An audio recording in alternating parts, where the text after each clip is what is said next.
कधी-कधी ना, असं स्वतःचंच कौतुक मला स्वतःलाच करायला खूप आवडतं. कारण कसं होतं ना, डोकंच तसं भारी चालतं हो. काय झालं, घरात एखादा पदार्थ करायचा होता आणि त्याला कांदा नव्हता. कांद्याला बेस्ट ऑप्शन असा शोधला, इथं मी बुंदी वापरली. कांदा का नाही घेतला? कारण कांदा महाग झाला त्यामुळे तो सामानामध्ये भरलाच नाही.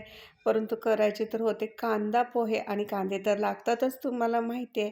त्यात काय झालं कांदा नसला म्हणून पोहेच खायचे आहेत ना, चला की काहीतरी युनिक रेसिपी ट्राय करू, असं म्हणून हे असे बुंदी पोहे केले.